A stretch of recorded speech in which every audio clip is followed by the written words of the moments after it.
When the world goes quiet, some voices still remain. Not every soul finds peace when the clock strikes 12. There are stories hidden in the shadows, whispers drifting between the living and the forgotten. Some stories linger, some souls don't leave. Welcome to Stillness After Midnight, where every silence tells a story. If you're drawn to the mysteries that stir after dark, the voices that echo when the world sleeps, subscribe now and join us as we listen to the souls who still have something to say, because in the stillness, the truth finally speaks. Have you ever walked so far into the mountains that the road itself seems to dissolve beneath your feet? That was how it began. I wasn't searching for anything. At least that's what I told myself. Like many travelers from the West, I thought I was only chasing the untamed beauty of another land. Vietnam, with its steep ridges wrapped in clouds, bamboo forests whispering like flutes, and villages that still lived as though time had chosen to stop. It was late October. The monsoon rains had ended, leaving the soil damp and the sky thin as parchment. I had a paper map folded in my backpack, its edges already frayed, a relic more than a tool. My phone had long since lost signal in the valleys, and I remember the odd relief of it, like being cut from the world, alone, untraceable. I had been told there was a trail leading from Ha Giang deeper into the mountains, a forgotten path. The locals had warned me it wasn't marked, that even the elders no longer spoke of where it led. They smiled politely as villagers often do with outsiders, but I could see something flicker in their eyes, a shadow, a reluctance. Still, I went. The path narrowed as it climbed. What began as red dirt turned to stone, then to little more than a line through weeds and moss. Hours passed, and every step carried me further away from the known world. I began to hear things, not voices exactly, but the shuffle of unseen feet, the dry clap of wooden clogs against old wood. Though there was no village, no house, no bridge in sight. And then, as dusk stretched its long fingers across the ridges, I saw it. A cluster of stilt houses sat against the slope, shrouded in thin smoke from cooking fires. The roofs were steep, woven with palm leaves, the kind I had seen in ethnographic museums, but never alive in use. Lanterns hung from the beams, their light wavering like the last glow of fireflies. There were people moving about, children chasing one another near the well, women with baskets returning from the fields. From a distance, it looked like any rural village. But the strangest thing was this. When I tried to trace the village on my map, it simply wasn't there. The paper showed only forest, unbroken green, no dots, no name. The road I had followed ended in a blank space, as if cartographers had forgotten or refused to draw this place. I remember standing there for a long time, the night air turning sharp as the smell of smoke and steam rice drifted toward me. Part of me thought I had found something wondrous, a hidden jewel, a story to tell back home. Yet another part, the quieter part, the one that listens when the forest grows still, told me to turn back, but I didn't. I walked into the village. The first sound that greeted me was the rhythmic knock of a wooden pestle against stone, slow and heavy. Each strike echoed through the stillness like a heartbeat. The houses were built on tall stilts, their ladders leaning crookedly, shadows moving behind the woven walls. I could hear laughter, but it carried strangely, as if layered with whispers. The villagers turned to look at me. Their faces were ordinary, weathered by sun and soil, but their eyes seemed older than they should have been. They nodded politely, neither surprised nor welcoming. One man, bare-chested, with a scarf around his head, beckoned me closer without words. I raised a hand in greeting, fumbling with the only Vietnamese phrase I could manage. Ciao. Xin Chao. He didn't reply. He only watched. A child darted past him, a boy perhaps 8 years old, his laughter sharp in the night air. He ran under the moonlight, and for a moment I caught sight of him clearly. His thin arms, his wild grin. And then I noticed it. Beneath the pale moon, his feet made no shadow. His body cast nothing. I froze. My breath caught in my throat. I looked again. The boy still ran, but the ground beneath him was untouched by darkness. I turned quickly to the man with the scarf. The lantern above him flickered, but his outline too was strange, blurred, incomplete, as if light refused to cling to him. That was when I understood. In this village, under the gaze of the moon, no one cast a reflection. I wanted to believe it was fatigue or some trick of light. I wanted to convince myself that the mist and lanterns played tricks with my eyes. But the deeper I walked, the more I saw it. The women carrying baskets had no shadows. The children playing hide and seek were invisible beneath the moon. Even the old man who sat at the well, lighting incense, was unanchored to the earth, as if he belonged to air alone. I felt the silence around me deepen, though I could still hear their movements, their voices. It was as if I had entered a play where the actors had forgotten they were already dead. A woman passed by me, her hair tied in a silk scarf, carrying a bundle of firewood. She glanced at me with eyes so dark they seemed to swallow the lantern light. Her lips parted as if she might speak, but she only exhaled, and I heard something faint carried on her breath. It wasn't Vietnamese. It wasn't any language I knew. It was like the sigh of leaves brushing against a tombstone. The air turned cold. I remember clutching my backpack, suddenly aware of how far I was from the known world. My map was useless. My phone was silent. And yet here was a village, alive with sounds and movement, but untouched by the laws of light. Somewhere a drum began to beat, slow, hollow, the sound of a funeral march. It came from the temple at the center of the village, where an old bell swayed though no wind stirred it. The rhythm of the drum echoed in my chest, each strike heavier than the last, until I could no longer tell whether it came from outside or from within my own body. I thought of leaving then, of turning back into the forest, retracing every step before night swallowed the trail. But as I turned, I realized the path behind me was gone. The road I had followed, the stones and moss that had led me here, had vanished into the mist. There was only the village now, and the villagers who did not cast shadows, waiting silently as if they had always known I would come.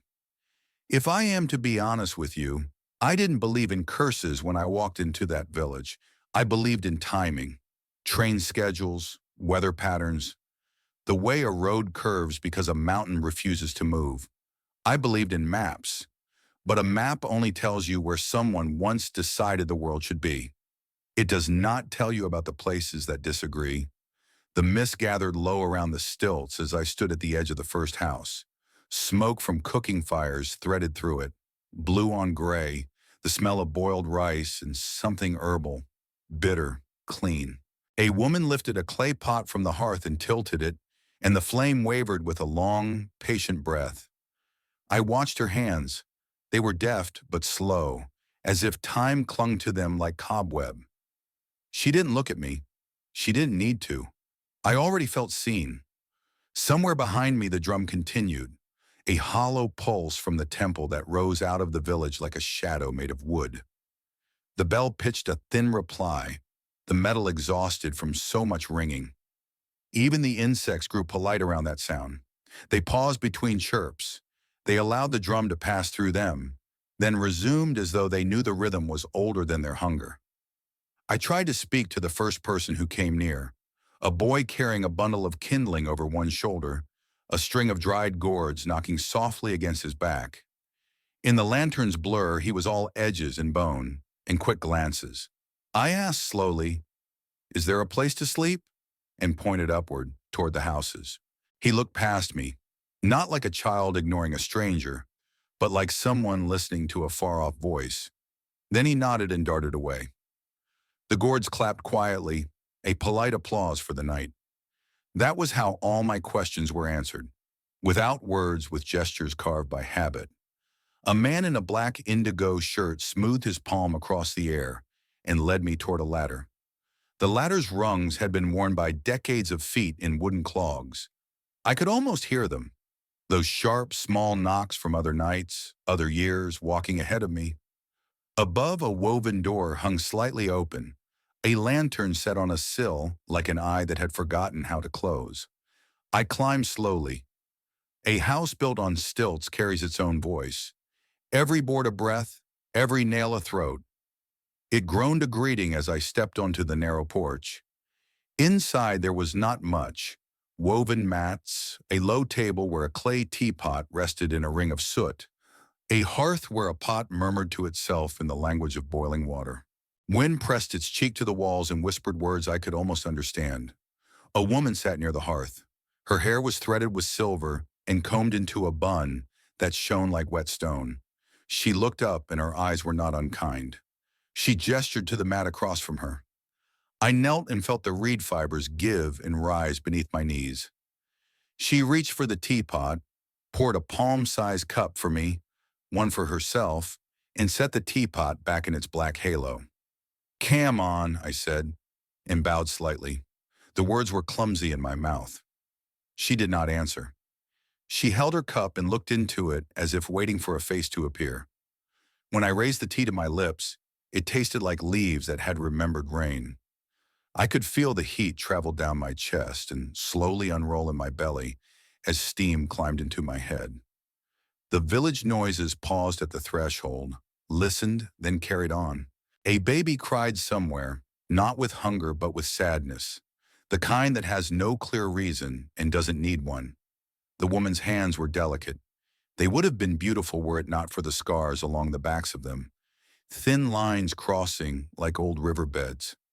She saw me notice and turned her palms upward, unscarred, as if her past had always struck from behind. We sat a long while like that, each on our mat, the teacups cooling, the drum measuring the air. I took out my paper map, not because I thought it would help, but because I wanted to see the lie. I unfolded it slowly. The creases shone dull as wax where my fingers had worried them over the past weeks. Forest, ridge, river. Names pinned like insects. But in the valley where I now sat, there was nothing. A small white emptiness, like a tooth missing from a smile. The woman leaned forward. Her breath was so quiet that it hardly belonged to lungs.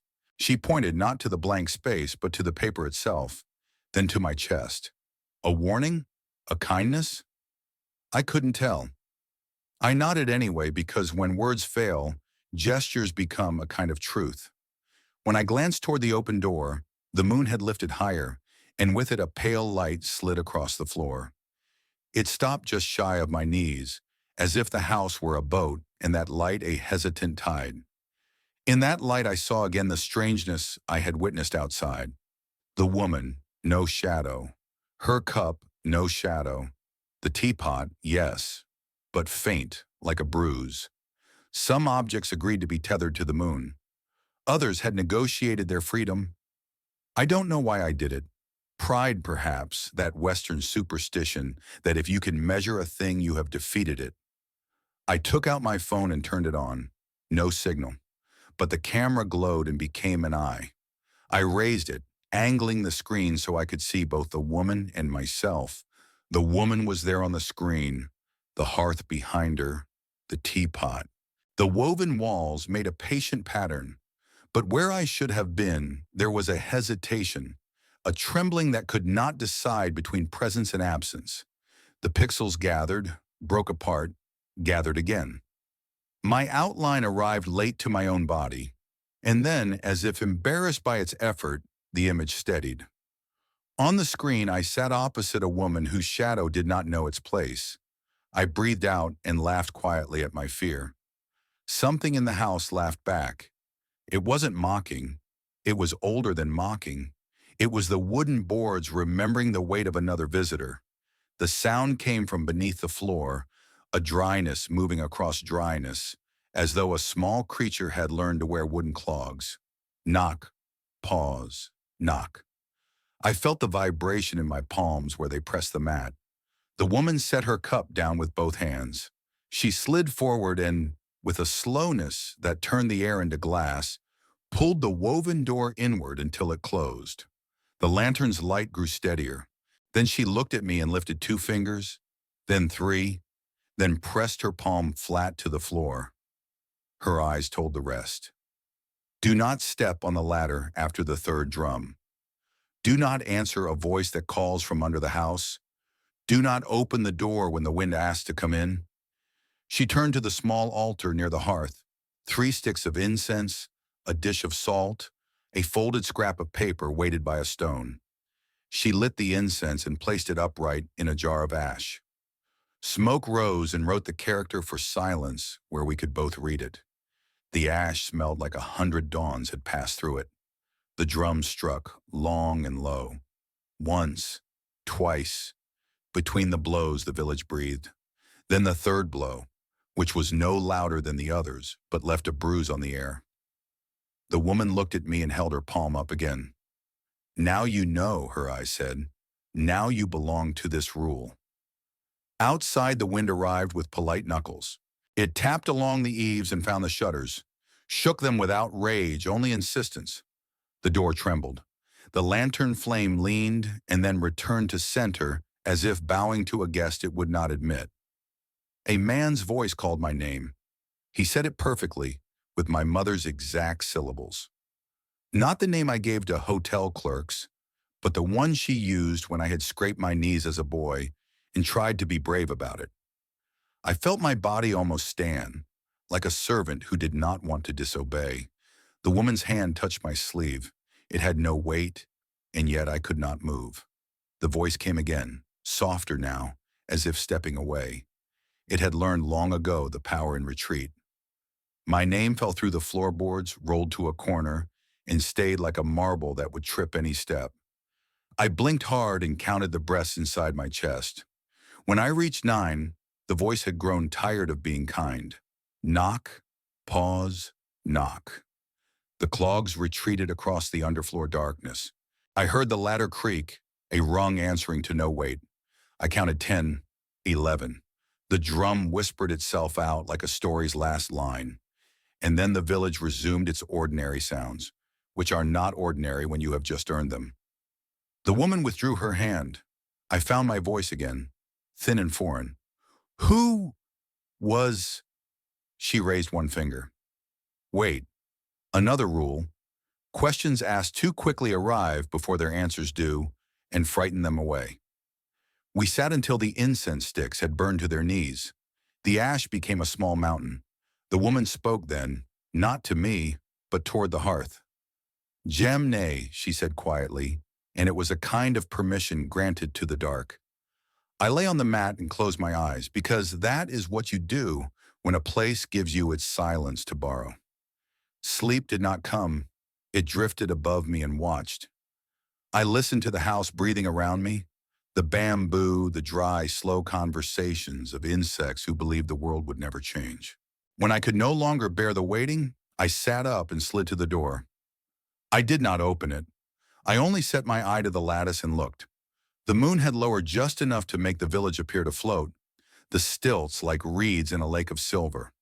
The well in the square reflected the sky with a hunger that wells often have, as if they are tired of holding only what falls. I thought then of water and truth. In every country I had visited, water told the truth without asking for it. It showed the face you own when you thought no one was looking. If the moon refused these people their shadows, perhaps the well would be kinder. The latter made its old complaint as I stepped onto it. I counted the rungs, not because they needed counting, but because I needed to hear numbers behave. The last rung offered the earth like a tray. I crossed the hard-packed ground. My boots barely argued with the dust. The air had cooled into something that would keep a secret. The well was older than the houses, stones clenched together, the center worn smooth by buckets and the rope's uncounted size. A ladle hung by a frayed cord. I lifted it and dipped it gently. The water rose with a tired smile. I held the bowl still and leaned over.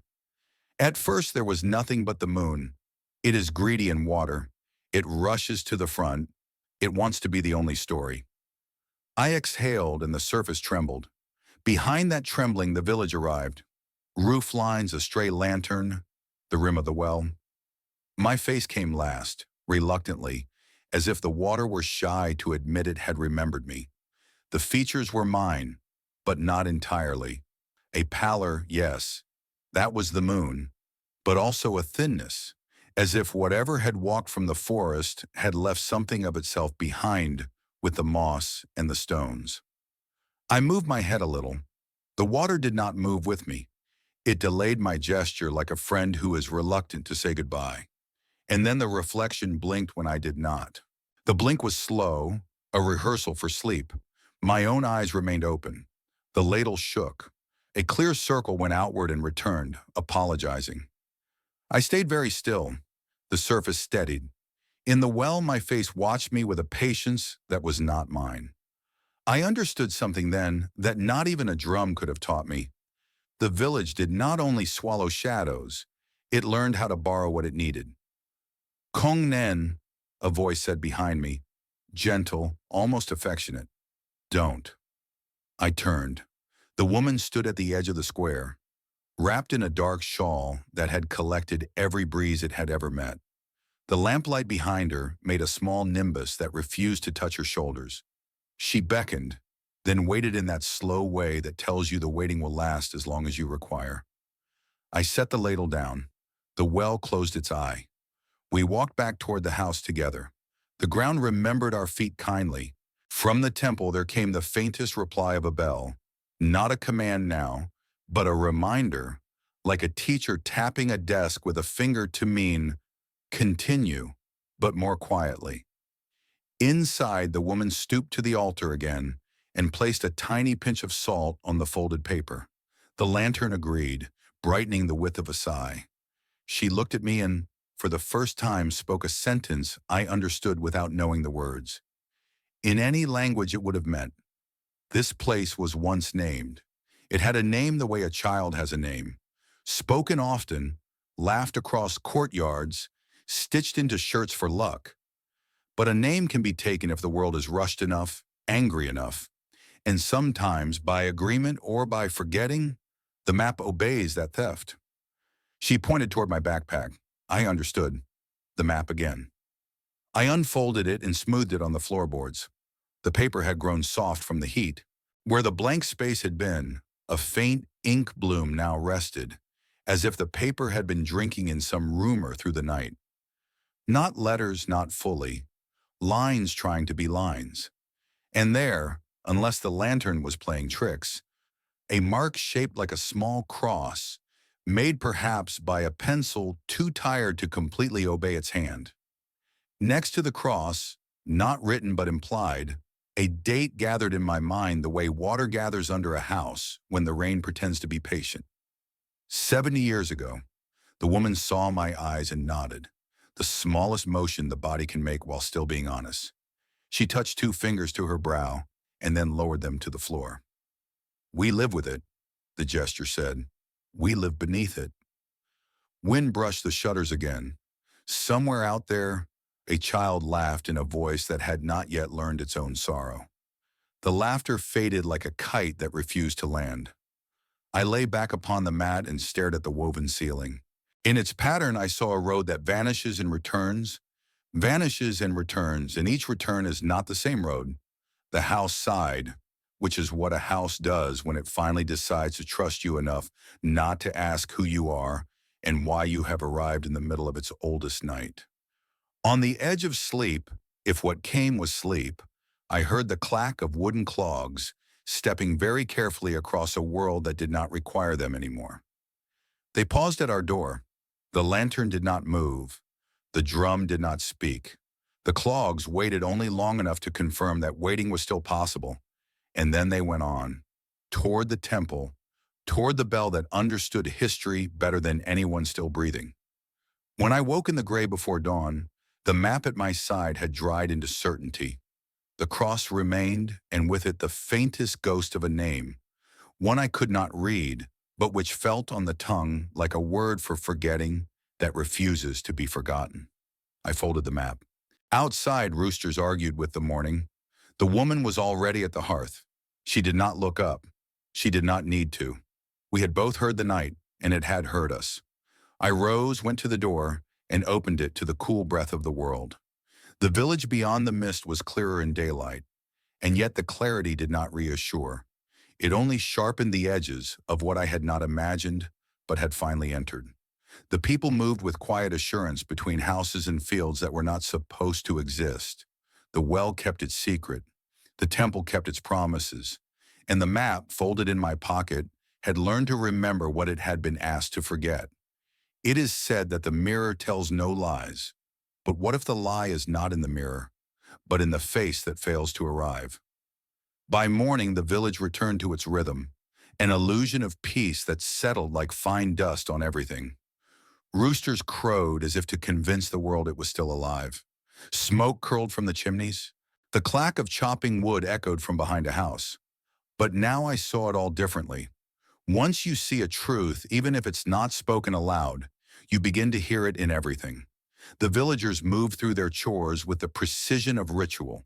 The same woman fetched water from the well. The same boy chased the same dog in circles around a patch of rice stalks drying in the sun. Every gesture was too practiced, too perfect. No accidents, no hesitation.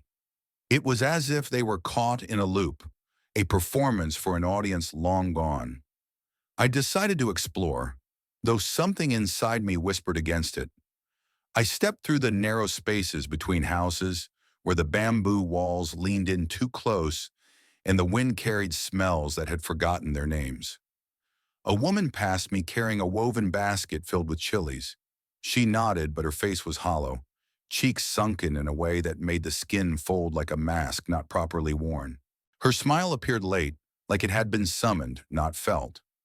At the edge of the village was a small shack that looked as though it hadn't been used in decades. Dust clung to the bamboo slats like a second skin. Curiously, a mirror hung crooked beside the door, its glass cracked but intact. The kind of mirror you'd find in a barber shop or an old waiting room. Its frame was rusted, carved with small birds. Drawn to it like a moth to a fire already dying, I approached. The door creaked open with no resistance. Inside, a single chair, a shelf with combs and the smell of oil. Old and metallic, like something preserved too long. And the mirror. I stepped before it, expecting to see the same delay as with the phone camera, the strange flickering of image and identity. But what I saw, or rather, did not see, made me forget how to breathe. My reflection was there, but I was alone. The background behind me, empty. No roof, no wall, no room.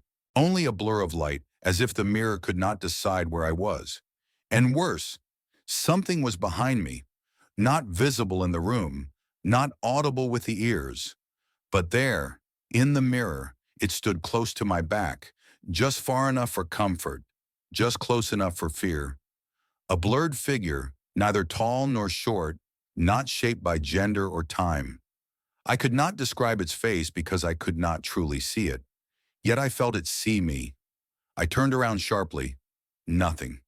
Only the room, the rusted combs, the dead scent of oil, the quiet air of something waiting. I turned back to the mirror. This time my face stared back, alone. No blur, no shadow. But my reflection smiled before I did. A moment early, the faintest edge of teeth. The corner of my mouth rising before the muscle in my cheek could even twitch. I backed away, slowly, like you do when you sense that your body might already be claimed. Outside, the village noise continued, innocent, warm, and slightly off-key, like a music box playing just a note too slow. I walked deeper into the village, trying to find anything, anyone, that might offer answers. But the more people I saw, the more unsettled I became. It was their eyes. They didn't blink. Or if they did, it was never at the right time. Two women passed me carrying a wooden tub between them, speaking softly in a language I didn't recognize. But their eyes did not follow their voices, as if someone else was operating the mouth, while the eyes belonged to something watching from elsewhere. And then beneath one stilt house, I saw the girl. She sat cross-legged, her long black hair covering half her face, humming a song under her breath. high-pitched and repetitive. Her eyes were closed, but she swayed gently as if dancing to the rhythm of a heartbeat not her own. A doll sat beside her, handmade with a red thread tied around its neck.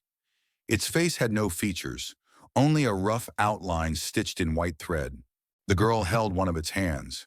She opened her eyes and looked directly at me. It was a look that didn't begin. It was already there. "Do you see them now?" she asked. Her voice was too calm for a child. I didn't reply. I only nodded.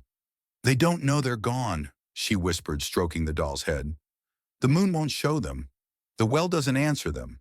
So they wait, like stories without endings." My mouth dried. "Who are they?" I managed to ask. She tilted her head. "They were a village once," she said. "Then they became a memory. Then the memory became too heavy." The doll's thread unraveled a little. I stepped closer. The girl looked up at the house above her. "You shouldn't follow them," she said without emotion. "Some of them remember dying. Some don't." The wind picked up. Bamboo leaves rustled like bones brushing together. "They look like people," I said softly. "They are what people leave behind," she replied. Her voice grew distant, her eyes sliding closed again. The song returned. No melody, only rise and fall, like breath echoing inside a cave.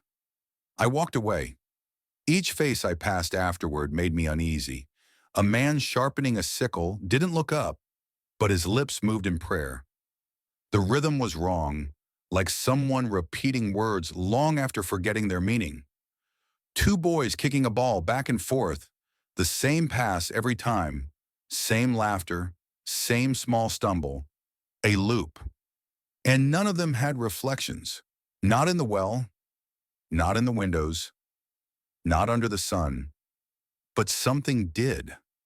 I caught it once, just once. The girl with the doll had wandered toward the edge of the village. I saw her crossing the path as I looked back from the well, and beneath her feet, a shadow, faint, thin, but there. She was the only one, and she was the one who had warned me. They always say ghosts walk at night, but in this village, they whisper beneath your feet long before the moon ever rises. It was midday when the whispers began. The sun hung high, its light pressing down like a hand with something to hide. And yet in this village, where even sunlight felt reluctant, the air beneath the stilt houses always remained cool, too cool, like a breath drawn from beneath the earth. I was sitting on the wooden porch outside the house where I had stayed the night before. The old woman inside was boiling rice again, her movements identical to the evening prior. Same pot, same ladle, same slow swirl. It wasn't déjà vu. It was repetition, something woven into the routine of this place, like a ghost trapped inside a song. I had not seen the girl with the shadow that morning. That unsettled me more than I could admit. I walked along the narrow dirt path between the houses, my boots raising the softest clouds of dust. Below each stilt house, there was a crawl space, wide open and shadowed. Some were used to store firewood or large baskets. Others were empty, too empty. I paused at one of them, drawn by a flicker, a glimmer that came and went like moonlight caught on broken glass. I knelt down. It was dark beneath the floorboards, but the darkness felt crowded. And then I heard it, a whisper, not loud, not even clear, but undeniably human. Not a word, just the shape of one, and then another, and another, like someone trying to remember how to speak. The voices came in layers, a woman's breathy murmur, a child's hiss of a lullaby, an old man's crackling rasp. They did not harmonize. They overlapped, scraped, interrupted each other like memories bumping against the limits of silence. I crawled a little closer, my fingers pressing into the packed earth. "Is someone there?" I whispered. Silence, then tap. It was soft, like a finger knocking once beneath the floorboards. Tap, pause, tap, like the clogs, like the drums, always in pairs. But this wasn't a performance. This was a message. I moved to another house, one further from the well, older, more worn. Beneath it, someone had hung wind chimes made of bones. I could tell by the tone, a brittle, hollow note that no metal or bamboo could make. I crouched low. The wind chimes stirred, but there was no wind. And again, the whispers. But this time, they were clearer. One voice in a northern Vietnamese dialect said, Chung toi van con ojai. We are still here. I froze. My heart wanted to flee, but my spine rooted me in place. I didn't imagine it. The voice had direction, weight. It had passed through teeth, if not flesh, then memory.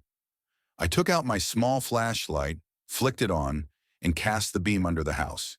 Empty, except for handprints, dozens of them. Pressed into the earth beneath the stilt posts, child-sized, adult-sized, some smeared as if from struggle, others carefully printed, fingers spread wide, proud. They formed no pattern. They were not recent, but the soil had never forgotten them. A sudden gust ran through the space between houses, fluttering cloth, shivering rooftops. The bones on the wind chime clicked into a single note, then silence. I rose and turned toward the temple. I hadn't gone inside yet. Something in me had resisted it.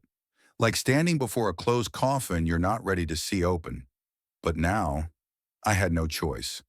The temple stood on a small rise at the center of the village, framed by old banyan trees whose roots reached like fingers into the earth. Incense coiled from shallow bowls near the steps. The door was painted red, but time had scratched it down to gray. 2 stone lions guarded it, one with a broken jaw, the other with a missing eye. I stepped inside. It was cool, dry, and still. The main altar stood at the far end, flanked by weathered drums and candle stands. The statue at its center was no Buddha I recognized. It was a figure wrapped in cloth, head bowed, hands folded not in blessing, but restraint, as though it were holding something in. The drum beside the altar, the one I had heard each night, was bound in cracked leather, blackened with age. I ran my fingers over it. The skin was not cowhide, it was thinner, too thin. Then I saw them. At the base of the altar, barely visible. Photographs. Old, yellowed, warped by humidity. Some faded so deeply they were almost blank. Faces, dozens of them. Men, women, children. Some smiling, some solemn. Some in uniforms, French, American, Vietnamese. And below them, names carved into wood. But every name had been scratched out, deliberately, violently, as if to erase their right to be remembered. On the floor before the altar was a single phrase written in charcoal, Chung toi hong bao gyo jook sio toat. We were never allowed to move on. I staggered backward. That's when the bell rang. Not loudly, just once. It should have felt sacred, but it didn't. It felt trapped. I ran from the temple, heart pounding, the air pressing hard against my chest like water. As I passed beneath one house, I heard something new. Laughter, quiet, repeating. It was the girl.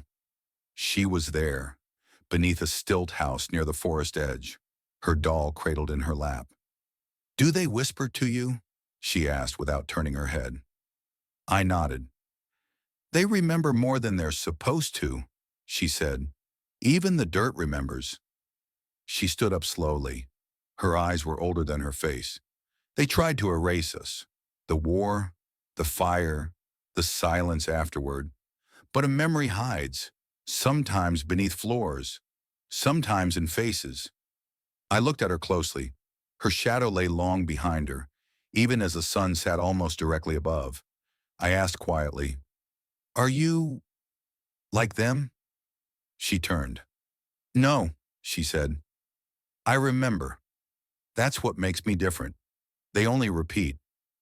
Her hand reached into her pocket and pulled out something small, a torn fragment of an old photograph. She handed it to me. It was of a man in uniform holding a child. The child was her. In the uniform, French, colonial era. I turned it over. There was writing on the back, smeared by age and tears. Disparu sans trace, 1954. vanished without a trace. Your father? I asked. She didn't answer. Her eyes remained on the photograph. Then she looked toward the mountains. They came. They burned. Then they pretended we never existed. I felt the wind shift.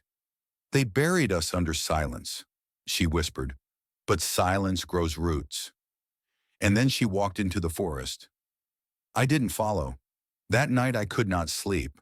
The floor beneath me breathed. The wind carried songs that had no mouths. The well reflected only a sky that refused to look down.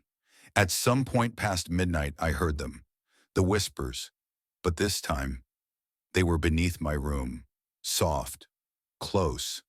Calling me by name. Not in anger. In longing. Like I was one of them. Like I had been forgotten too. Some lights are not meant to guide the living. They burn not to show the way, but to mark where the lost have gathered. The fifth night arrived without warning. In this village, time did not follow hours. It followed memory. And memory, I had come to understand, was circular. I was awoken not by sound, but by light. A deep amber glow filled the space around me. Soft but insistent. It leaked through the woven slats of the house like honey running from a cracked jar. I sat up on my mat, expecting dawn, but the sky outside remained dark, the stars still scattered across it like bones of old gods. And yet, the village shimmered. Lanterns, dozens of them, hung along every porch, every doorway, every path. But these were not the delicate silk lanterns sold to tourists in Hoi An. These were old, made of oiled paper and bamboo. Each burned with a flame that did not flicker. They pulsed, breathing almost, like hearts suspended in cages of light. I stepped outside barefoot. The soil was cool, the silence deep. The villagers were gathering, dressed in indigo, some wearing white sashes across their chests.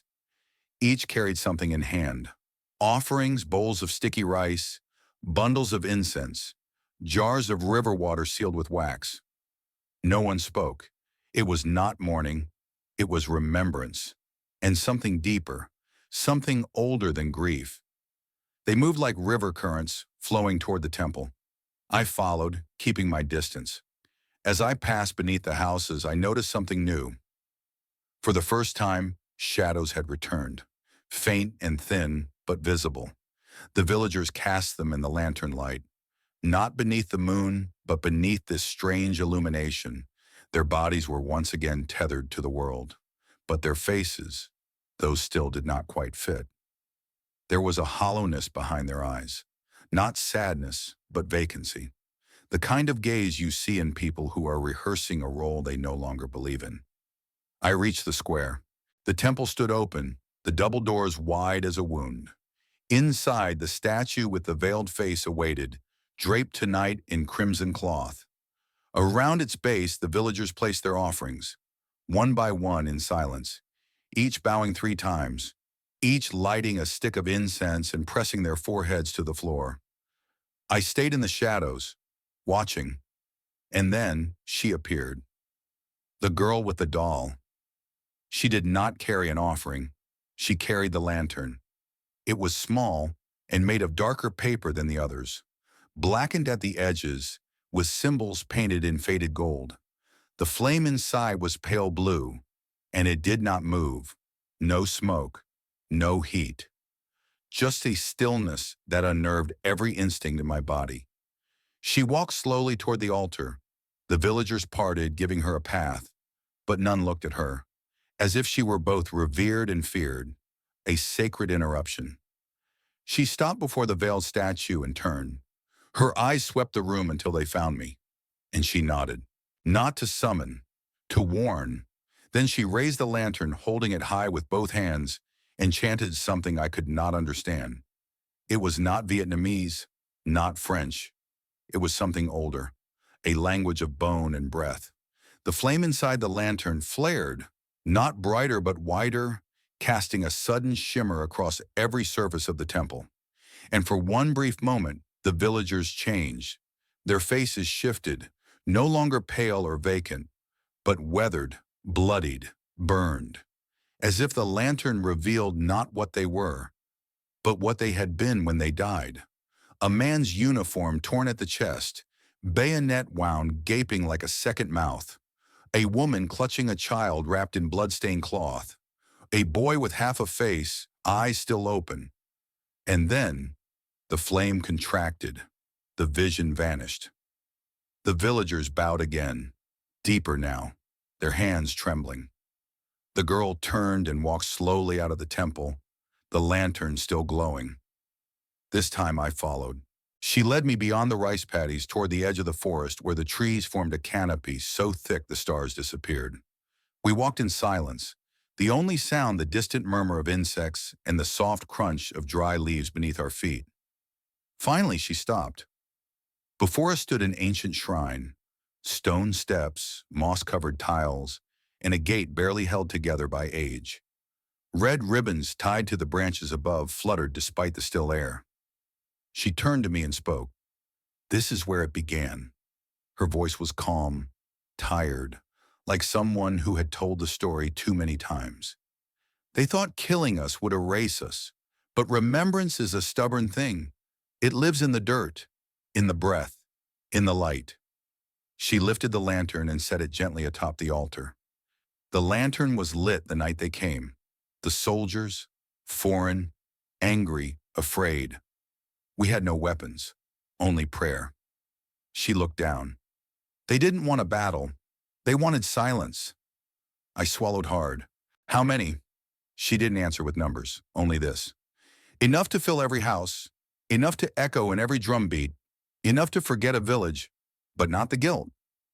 Then she reached into her robe and pulled out something small, a compass, old, French-made, tarnished silver, its needle spun uselessly. She handed it to me. He dropped it, she said, the one who cried. I stared at the object, feeling its weight. Who was he? I asked. Her voice cracked, just slightly. The only one who buried the bodies. The only one who lit a lantern. I looked back toward the village. But the villagers, they're still here. They live. She shook her head. They repeat until someone remembers them. The blue flame inside the lantern pulsed once. If the lantern dies, they vanish. But if it stays lit, they remain, caught between memory and forgetting. A silence fell between us. Then she said, almost a whisper, "You saw the handprints." I nodded. "You heard the voices?" Another nod. "Then you are part of it now." My breath caught. "Part of what?" She looked up at me. No malice, no sadness. "Part of the remembering." When we returned to the village, the lanterns had gone out. All of them. Only hers remained lit, flickering gently in her small hands. And as we passed beneath the stilled houses, I saw the faces again, peering from slits in the walls, emerging beneath the floorboards, watching. They did not approach. They only waited. The girl placed the lantern on my porch and looked at me one final time. "If it goes out," she said softly, "you will forget all of this." Then she turned and disappeared into the mist. I picked up the lantern. The flame inside did not flicker. It only watched. In most places, food brings comfort. In this village, it brings memory. And memory is not always merciful. It began with smoke. Not the soft curl of incense or hearth fire, but thick, fragrant smoke that clung to my skin like silk, soaked in something sacred. It came from every direction, sweet, savory, burnt at the edges. A feast was being prepared. I hadn't eaten properly in days. The village offered tea, sometimes rice, but rarely more. Yet now the air was thick with the scent of glutinous rice, roasted pork, fermented fish, and something older, earthier, a tang that clung to the roof of my mouth before I even tasted it. The villagers moved with focus. They laid mats across the central square. Small wooden stools emerged from houses like old bones summoned from the ground. Bowls and trays appeared, ceramic, wooden, lacquered with symbols I could not read. And in the center, a long table, low to the earth, dressed in red cloth. Atop it sat 13 porcelain bowls, each with a pair of chopsticks crossed over the rim.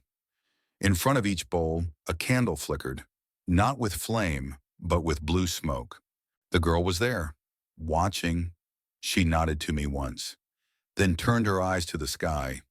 It was still day, but the light had dimmed unnaturally, as if the sun had chosen to wait behind the mountain's shoulder. I was beckoned to sit. The old woman who had offered me tea days before now pressed her palm against my back gently. She pointed to an empty seat near the table. Not at the main table, but at a small one set just beside it, a table of observers. Around me, the villagers sat in silence. Each placed a hand upon the tablecloth before lifting their chopsticks. No one touched the food yet. Then came the chant. Low, rhythmic, spoken from every mouth in perfect unison. It was not Vietnamese.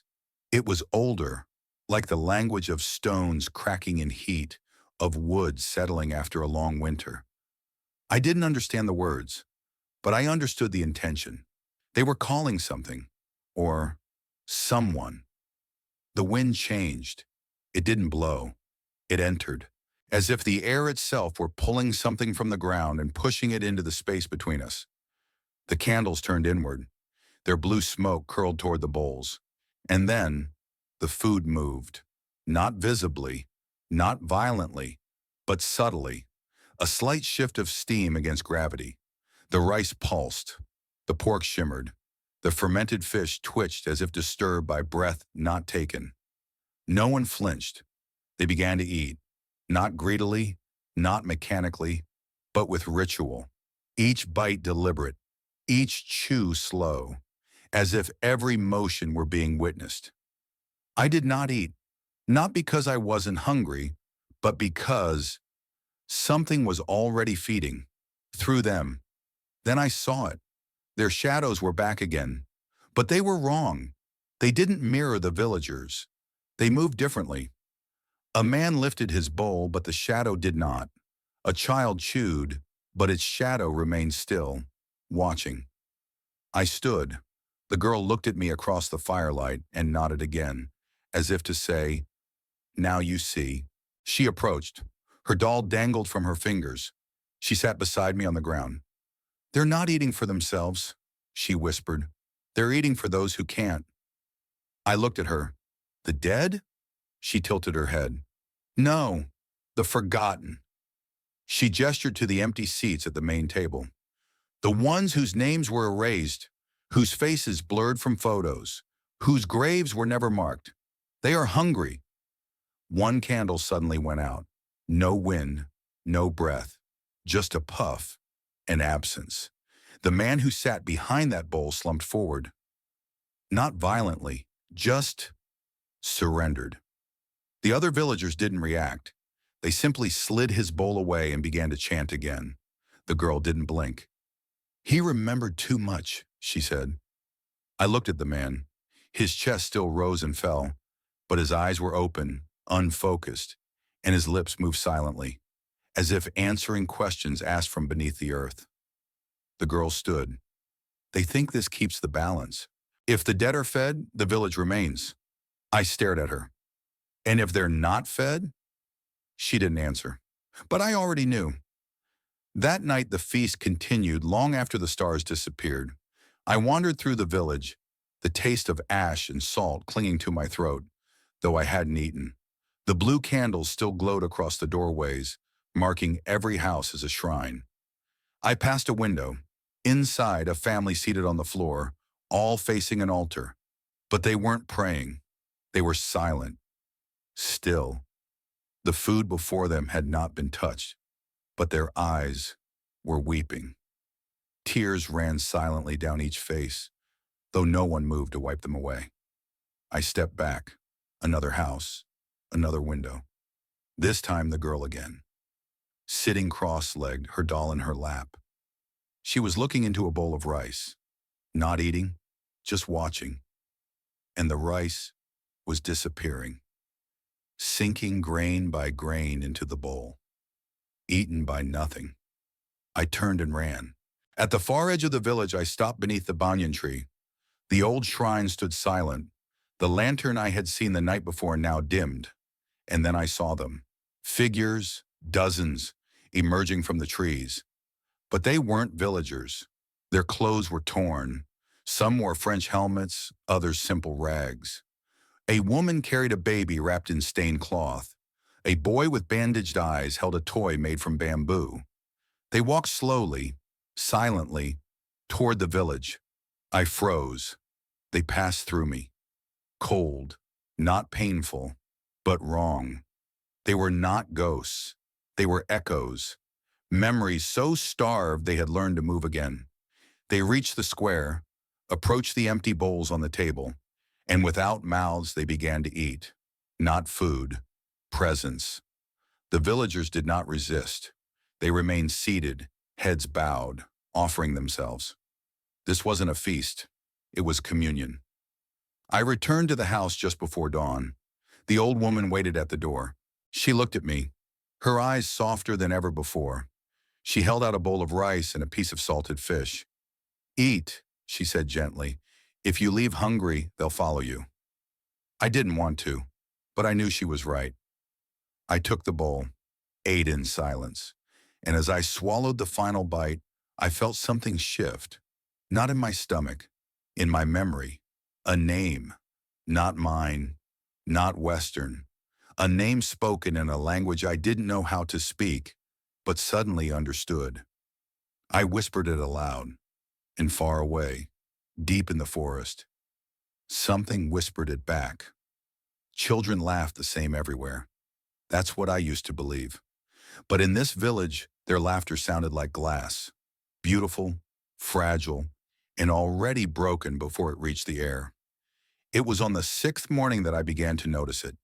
The same group of children ran past the same leaning tree. One wooden ball bounced across the dust, chased by 3 sets of bare feet.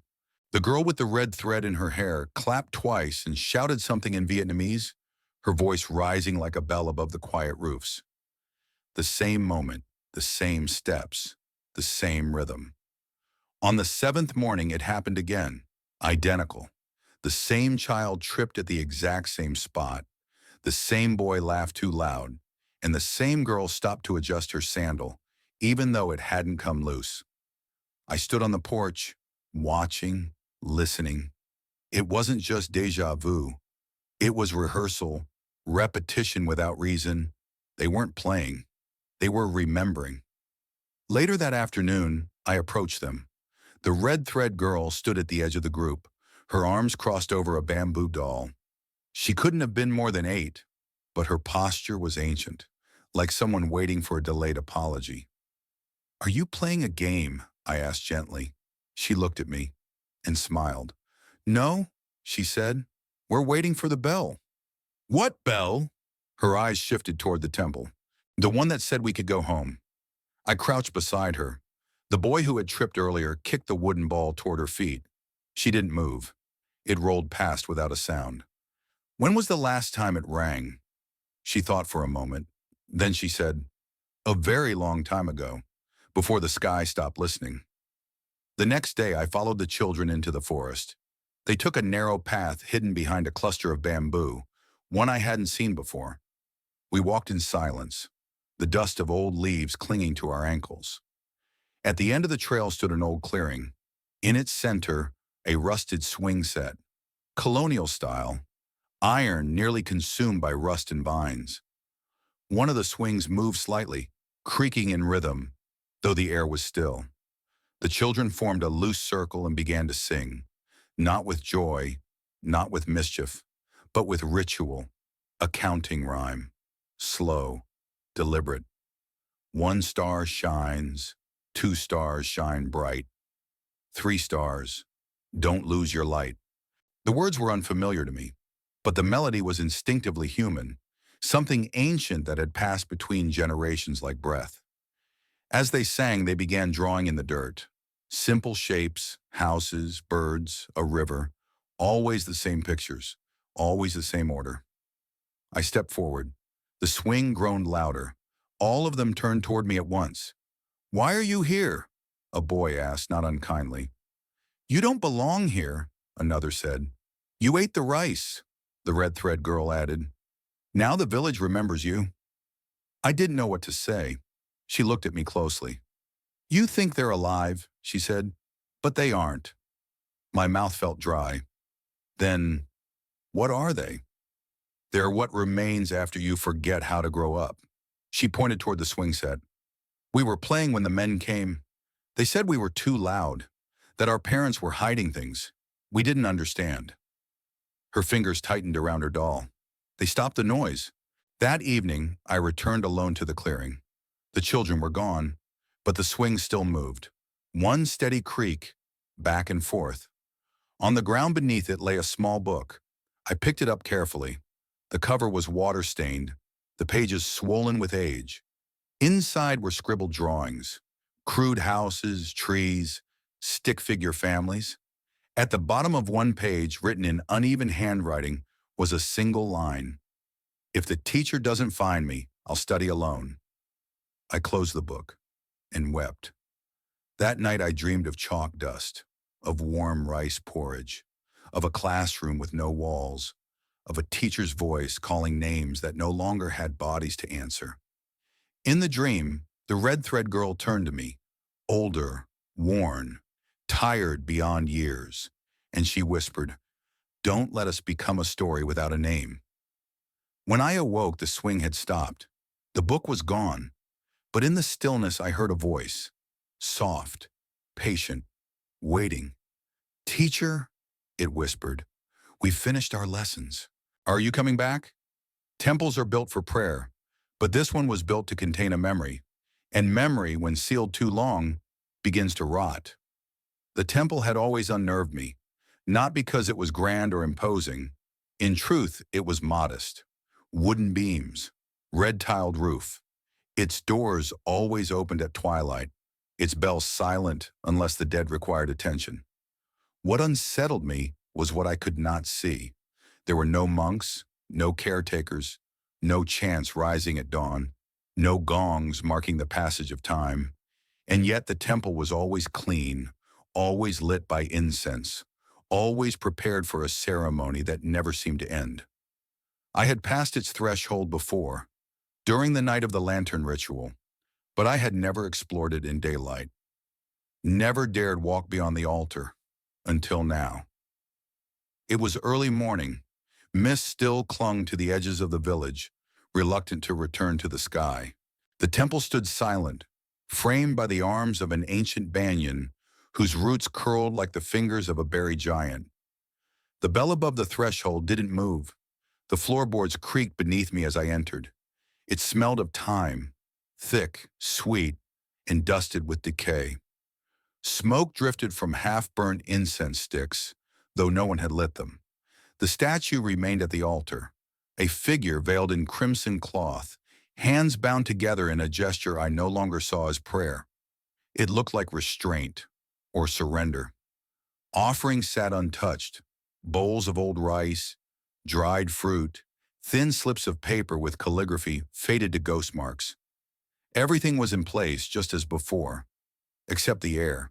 It was heavier now, dense with something unspoken. And then I noticed it, a trap door, just behind the altar, half hidden beneath a faded rug, a square cut into the floorboards. No lock, no handle, just wood sealed against wood, and dust that refused to settle near it. I should have turned back, but by then it was too late. The temple had decided it was time. I pulled the rug aside. The trap door lifted with a moan so soft it sounded like a sigh. Beneath, stone steps descending into shadow. The air that rose was cold and wet, like breath drawn from a grave. I descended slowly, phone in hand, its flashlight barely pushing back the dark. The wood above me closed silently as if remembering how. The stairs ended in a chamber, square, simple, walls made of old stone, damp with moss, and in the center, an altar, much older than the one above. No statue, no incense, just bones, arranged in a circle, skulls facing inward, rib cages collapsed like broken wings, small bones, children, adults. The arrangement wasn't random. It was deliberate, reverent, as if someone had tried to build a shrine from sorrow. At the center of the circle was a wooden box, blackened, carved with symbols I didn't recognize. Old, angular, precise. I stepped closer. The box was sealed with red thread, looped and knotted in a ritual pattern. Ash surrounded it in a perfect ring. Something about it felt aware. I didn't touch it. Instead, I knelt beside the bones. One of the skulls bore a hole through the center of the forehead. Another had teeth marks, not animal, human. These weren't just graves. They were stories, silenced stories. I whispered, "What happened here?" And for a moment I thought I heard an answer. Not in words, but in weight. A presence pressed against my chest, not heavy, but full, like standing in a room where grief had been waiting a very long time to be acknowledged. I stood, and then I noticed the carvings on the wall. Not ornate, not decorative. Scratches, hundreds of them, made with nails or teeth or sticks gripped by dying hands. They formed a language I could not read, but I understood it nonetheless. It said, "We were here. They came. They buried us in silence." Remember, I climbed back to the temple floor slowly, the air growing warmer as I rose. When I emerged, the red cloth over the statue had fallen to the floor. And for the first time, I saw the statue's face. It wasn't stone. It was wood, charred and cracked.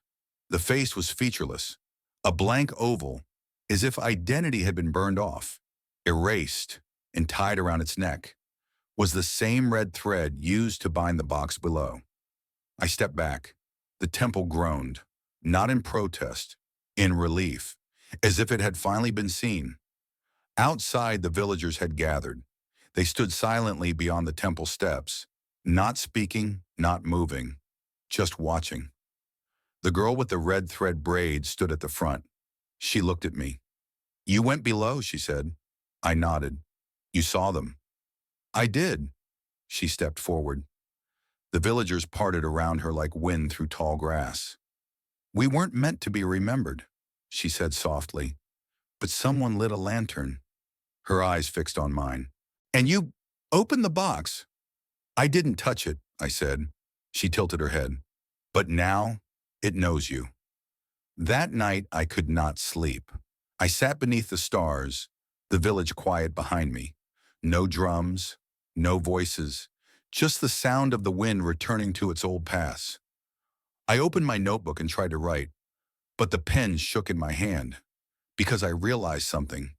The names carved into the wood beneath the altar, those that had been scratched out, some of them matched names on my map, small hamlets, border posts, places supposedly wiped out by war, now listed only as casualty counts in dusty archives. But here, in this village, those names lived, in memory, in ritual, in repetition, and in me. Not all memories live in the mind.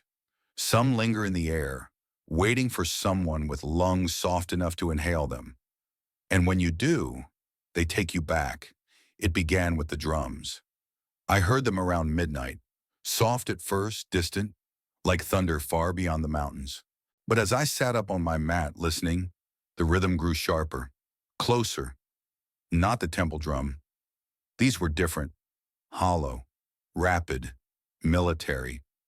They echoed not just in the air, but beneath the floorboards, through the bones of the stilts, into my spine. I stood and looked outside. The village was silent, still. No lights, no voices. But the sky had changed. The stars were gone. In their place was a red hue, faint but growing, as though fire were licking at the edges of the world. Then the gunfire came. Short bursts, sharp, too precise to be mistaken for anything else. I flinched instinctively, and that's when I saw them. Soldiers, emerging from the forest. Not modern troops, no digital camouflage. These men wore old fatigues, French colonial uniforms faded with time, rifles slung across shoulders, bayonets glinting in the half-light. Their helmets were scratched, dented, their faces unreadable. They moved without sound, And the villagers, those who had been silent moments ago, now began to stir. But they weren't alive. Not like before. They moved like smoke, slow, flickering, translucent, trapped between forms. I realized then what was happening. I wasn't witnessing history. I was inside it. The first shots rang out near the well. A man collapsed wordlessly, his rice bowl slipping from his hands and shattering against the ground. A child screamed, high, sudden, too real, and the drums kept beating. But now they merged with the gunfire. Drums, shots, footsteps, screams, all one rhythm. A woman ran toward a house, her baby clutched to her chest. A soldier raised his weapon. I shouted, "No!" But the sound didn't reach them. I was not part of this world, only a witness, a late witness. Flames rose, smoke thickened. The temple bell rang, but not from within. It rang from memory, from grief, a final alarm. The villagers tried to gather, but there was nowhere to run, no place left untouched. Men were dragged from their homes, women pulled away by the hair, children silenced. It was not a battle. It was an erasure. And through it all, I saw her, the girl with the red thread. She stood at the temple steps, clutching her doll, eyes wide but unblinking. She did not scream, did not move, as if she knew this moment would return again, and again, and again. One soldier ran toward her. He was young, pale. His hands trembled. He shouted in French, voice cracking. When he reached her, he stopped, lowered his weapon. She looked up at him, slowly, and said something I could not hear. He collapsed to his knees and cried. The world around them burned, but they did not move. The flames rose higher, and then, suddenly, silence. I gasped awake, back on my mat, sweat clinging to my skin, my heart pounding like a fist against a locked door. Outside, the village was calm, but something had changed. The air was too still, the silence too complete. And when I stepped outside, I saw the ashes, covering the ground, the rooftops, the trees, ashes falling like snow, coating everything in gray. I bent down and touched it, still warm. I walked to the temple. The doors stood open. Inside, everything remained as it had. But on the altar, a new object had appeared, a rusted dog tag. I picked it up. Stamped into the metal were two lines. Richard Maury, blood type A+ French, the surname unmistakable, and beneath it, written in hand-carved letters on a folded paper beneath the tag, he buried the bodies. He rang the bell. He remembered. I stood in silence, the tag in my hand, and then I understood. The man who had knelt before the girl. He hadn't followed orders. He had stayed. He had tried, too late, to honor the dead, to preserve a memory before it turned to ash, and the village had not forgotten him. I returned to the clearing where the swing once creaked. The swing was gone now, but a small mound of ash remained in its place. Atop it, a folded photograph, a group of children in school uniforms. The red thread girl stood in the center, smiling faintly. Behind her, a young man with glasses, holding a chalkboard. A teacher. Someone who once promised, no child will be left behind. But promises break easily in gunfire. That night the drums did not return, nor did the fire. But the memory had changed me. It had shown me not just what happened, but why they remained. They weren't haunting the village. They were waiting to be named again, to be witnessed. As I closed my eyes, I heard only one thing, a child's voice, soft as breath. Tell them we were here. Most villages are built on foundations of stone. This one was built on silence, and beneath silence, bones. I woke before dawn. The sky was still black, but the moon had vanished and the stars were dim, as if they too were afraid to look down. The air was colder than it had ever been. Not the chill of weather, the chill of memory stirring. The ashes from the night before still clung to the rooftops and trees. Every breath I took tasted like smoke and old earth. There was a hum in the wind, a vibration too low to hear, but impossible not to feel. I stepped outside, and that's when I noticed it. The ground had shifted, not dramatically, but subtly, slightly uneven, as if the earth had been disturbed from within. Cracks in the paths, mounds in the soil, the footprints of villagers still visible from yesterday had softened, blurred. Something had risen and erased the trace, or buried it. I followed the path to the well. The water inside had turned dark, not with mud but with reflection. The surface shimmered like metal, showing not the sky, but shadows of things that should not move. And behind me, something had changed. A house, the one near the far edge of the village, the oldest one, its beams gray with age. Its stilt posts had sunk just slightly. The structure tilted forward like a bowing corpse, and beneath it, in the crawl space, a hand, sticking out from the earth, small, childlike, bone-white, not fresh, but not forgotten.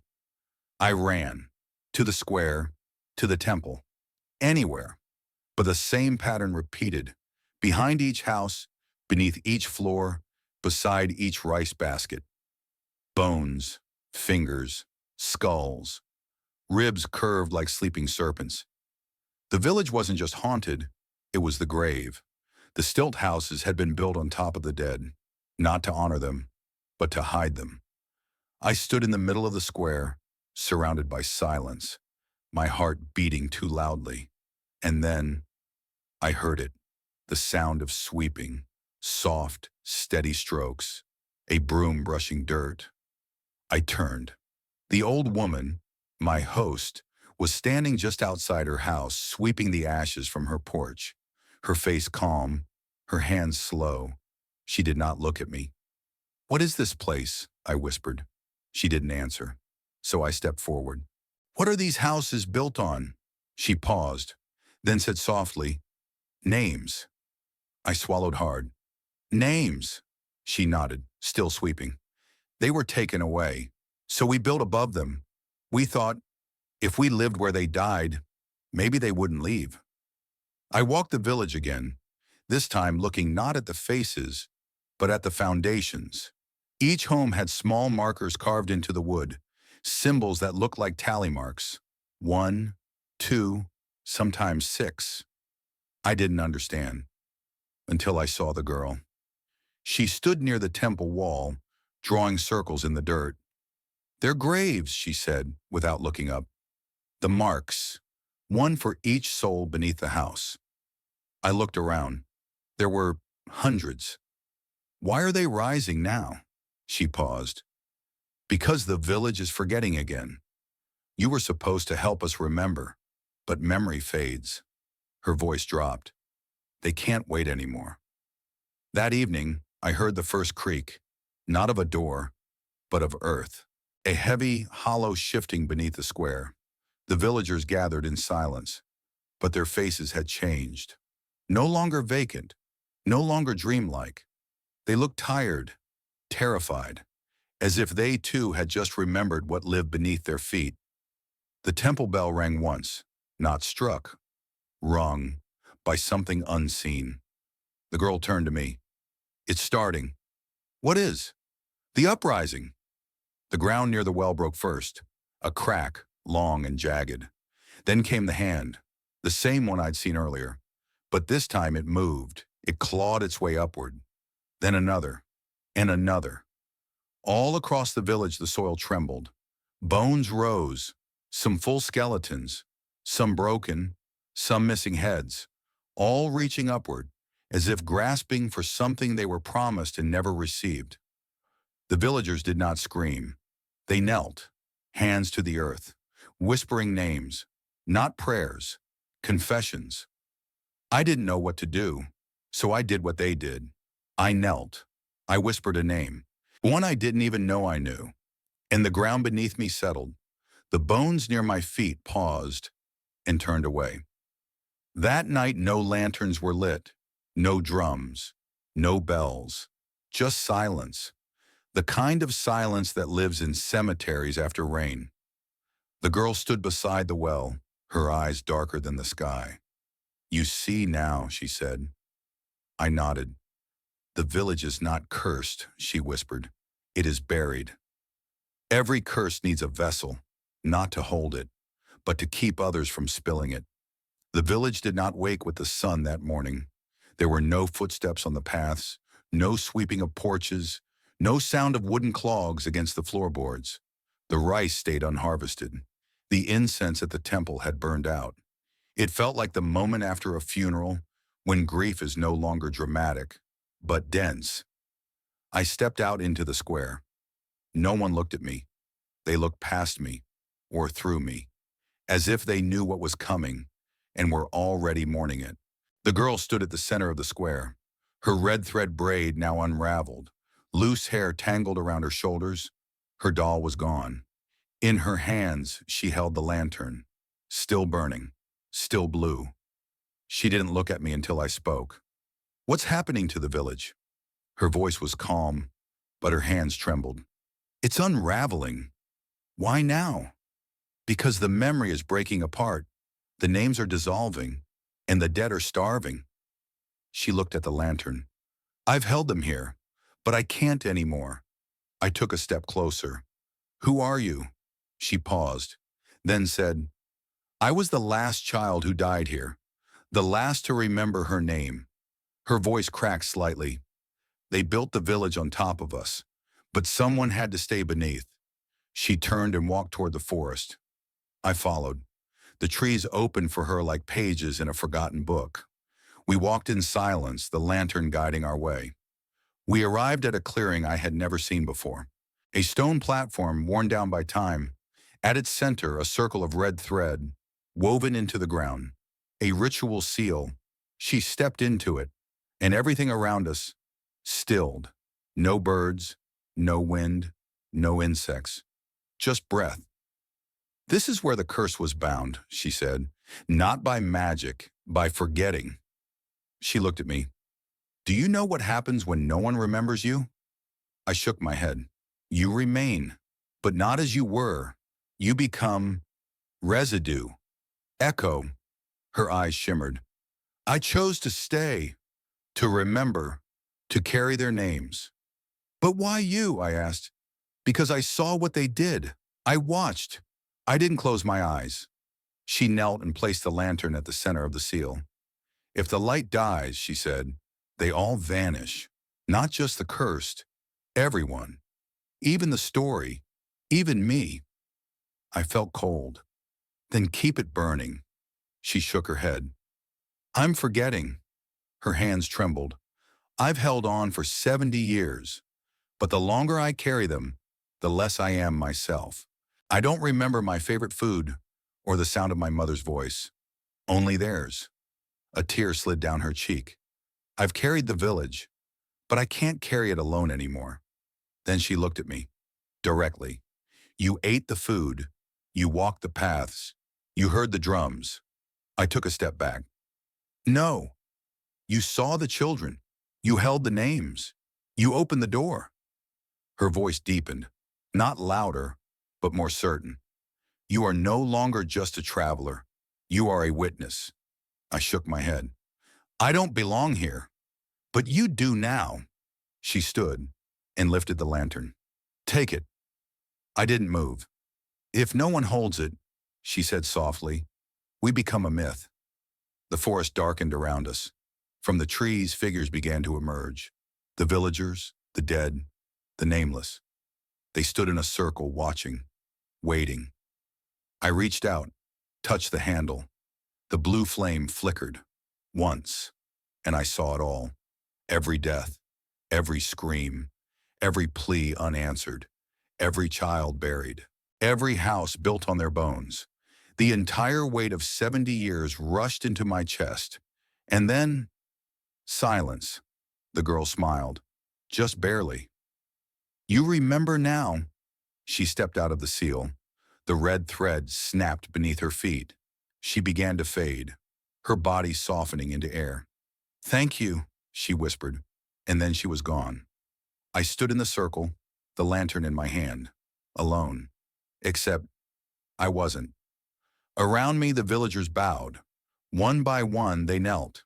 Not in worship, but in relief. The curse had not ended, but it had passed, and someone still remembered.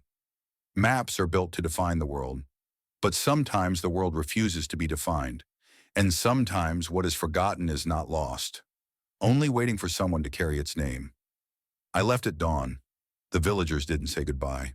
They only watched, not with sadness, but with something deeper, a recognition, a farewell carved in silence. I carried the lantern. Its blue flame still glowed, calm, steady. It made no heat, only weight, and with every step I took away from the village, I felt the ground sigh beneath me, as if it knew this story was ending. Again. The forest was quiet. The trail I had once stumbled down was somehow clear now. No roots to trip me, no shadows reaching. The trees let me pass like I had finally earned my way out. Hours passed, or maybe more. Time had lost its teeth in that place. It no longer bit or marked. It only watched. By the time I saw the main road again, I didn't feel relief. I felt emptiness. I reached a small town by nightfall, one I remembered passing before. Shops, power lines, children on bikes, civilization. It felt like a dream trying too hard to prove it was real. I checked into a guest house and asked the woman at the desk if she knew of the village in the mountains. I gave her its landmarks, its directions, even showed her the red thread tied around my wrist. She smiled politely, shook her head. "There's nothing up there," she said, "just forest." I unfolded my map, and there it was again, blank. No road, no markings, no trace. The space where the village had been was a soft smudge, a silence between ink lines. I opened my notebook, pages full of names, descriptions, what I had seen, who I had met. The names were fading, literally. The ink was dissolving, letter by letter, as if the paper itself had chosen amnesia. I panicked, opened my phone, scrolled through the camera roll. No photos, not of the houses, not the children, not even the sky. Just darkness, and fragments of color where people should have been. The lantern sat beside me on the floor, its light still steady, and in that light I saw something strange. A new map, not on paper, on the wall. The flame threw shadows upward, and in the shadow of the lamp, a shape emerged. A map, crude, faint, drawn by light and dust. At the center, a circle, a village, unnamed. And slowly letters began to form in the shadow. A name, not one I had given it, not one on any record, but theirs. Thon Ki Ok, the village of memory. I whispered the name aloud. The lantern flickered once, and the shadow map faded. I left the next day, tried to return, walked the same road, followed every ridge, every bend, but the trail was gone, the trees too thick, the stones unfamiliar, as if the earth itself had reshaped to protect the silence. I stood there for hours calling her name, the girl, the children, the dead. No one answered, only the wind and the faint scent of ash. I came home eventually, back to the West, back to airports and cities and clocks that ticked like they meant something. People asked what I saw, where I'd been, what I'd learned. I smiled and lied. Because how do you explain a village that doesn't exist? How do you speak of children who never age, or of a lantern that remembers what even the mountains forgot? I tried to write it down, but the story always erased itself. So I kept it here, inside me, the way curses are meant to be kept. Sometimes when I'm alone, I take out the lantern. It still burns, still blue. And in its light, I see things I wish I could forget. Hands reaching from beneath the earth, a bell ringing when no one moves, a girl with a doll, whispering names no one else remembers. And I wonder, am I the last one or just the next? They say if you light a lantern in a forest and speak the name of a place that's been lost, sometimes, just sometimes, the trees will open and a path will appear. And the wind will ask you softly, are you ready to remember? Thanks for watching the whole video. Please give me a like and subscribe to the channel to watch more interesting stories.